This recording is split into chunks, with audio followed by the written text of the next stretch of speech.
Army chief की तैनाती की समरी वज़ीर आज़म हाउस पहुंच गई। आर्मी चीफ के असासे किसने लीक किए, पता चल गया। दूसरी जानिब जनाब जरदारी अब क्या खेल खेल रहे हैं, तो आज के इस तज्जियाती वीलॉग में इन तमाम चीज़ों पर बात करेंगे। नाज़रीन, आप देख रहे हैं द नील टॉक्स और मैं हूं अहमद नबील नील। तो जनाब सबसे पहले बात कर लेते हैं आर्मी चीफ की तैनाती के हवाले से। तो वज़ीर दिफा ख्वाजा आसिफ साहब ने अब बुध के रोज़ ट्वीट करके इस बात की तस्दीक की है कि जनाब जो आर्मी चीफ की तैनाती की समरी है वो वज़ीर आज़म हाउस में पहुंच गई है।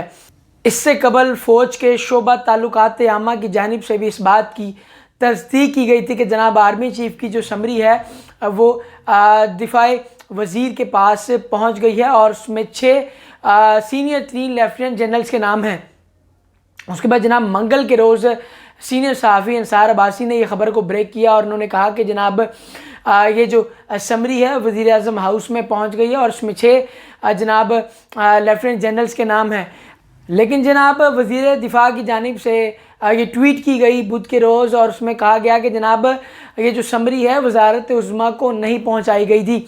और इसके बाद जनाब जो ताज़ा तरीन ख़बर है वो ये कि ये जो समरी है वज़ीर आज़म को जनाब GHQ की जानिब से जो है वो भेजी गई है और उसमें 6 जनाब सबसे सीनियर लेफ्टिनेंट जनरल्स के नाम हैं, जिनमें लेफ्टिनेंट जनरल आसिम मुनीर साहब, लेफ्टिनेंट जनरल साहिर शमशाद मिर्ज़ा साहब, अज़हर अब्बास साहब, नुमान महमूद साहब, फैज़ हमीद साहब और मोहम्मद आमिर साहब के जो नाम हैं। और अंसार अब्बासी के ज़राए के मुताबिक जनाब ये नाम तो पहुंच गए हैं और बहुत जल्द जो है इस पर जनाब फ़ैसला आ जाएगा। अब बात कर लेते हैं कि आर्मी चीफ के असासे जनाब किसने लीक किए। तो अगर अब बात कर ली जाए सबसे पहले कि जनाब कहा जा रहा है कि जनाब पिंडी और हुकूमत के दरमियान नए आर्मी चीफ को लेके जो मामला हैं वो तय पा गए हैं।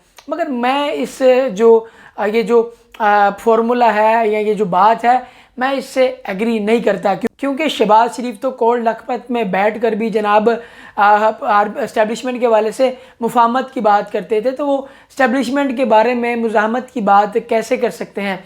और होगा वही जनाब जो पिंडी चाहेगा। हो सकता है कि चीफ चेंज ही ना हो, चीफ पुराने को ही जनाब रहने दिया जाए और डेडलॉक लगा दिया जाए और पुराना चीफ सिर्फ डेडलॉक को ब्रेक कर सकेगा। और क्योंकि सब लोग उससे सहमत भी हैं और सब लोग उसके हक़ में ही भी हैं, तो लिहाजा शहबाज शरीफ के बारे में ये बात कहना सही नहीं हो, क्योंकि शहबाज शरीफ तो जनाब इस तरह की सियासत करते ही नहीं हैं। शहबाज शरीफ ने तो अपने बड़े भाई का सॉफ्टवेयर भी अपडेट किया है और इस्लामाबाद में तो मुफाहमत के बादशाहों की जनाब मुलाकात हुई है, तो फिर मुज़ाहमत की बात कैसे हो सकती है। और अगर तो जनाब आर्मी ने, फ़ौज ने गैर सियासी रहने का जो है वो फ़ैसला कर लिया है, पक्की तरह फ़ैसला कर लिया है, तो फिर तो जनाब यही होगा कि वो किसी ऐसे बंदे को सामने लाएंगे जिस पे किसी को इतराज़ नहीं होगा, जो कि गैर मुतनाज़े होगा, ताकि मामला जो है सारे स्मूदली चलें। और ताज़ा तरीन जनाब मालूमात के मुताबिक जो है एक नाम जो कि गैर मुतनाज़े है उस पर इत्तफ़ाक़ कर लिया गया है और जल्दी उसकी अनाउंसमेंट भी कर दी जाएगी। तो अब अगर बात कर लें जनाब जरदारी के हवाले से, तो जरदारी साहब ने इस्लामाबाद में वज़ीर आज़म शहबाज शरीफ से और भी कई अहम शख्सियात से मुलाकात की हैं। अब मुलाकात का मकसद क्या था, किससे की, क्यों की, ये बातें अभी सामने नहीं आई, तो ये बातें भी जल्द सामने आ जाएंगी। तो नाज़रीन, इसी के साथ मुझे इजाज़त दीजिए और देखते रहिए द नील टॉक्स। अल्लाह आपका हामी नासिर हो, अपना बहुत सा ख्याल रखिएगा। अल्लाह हाफिज़।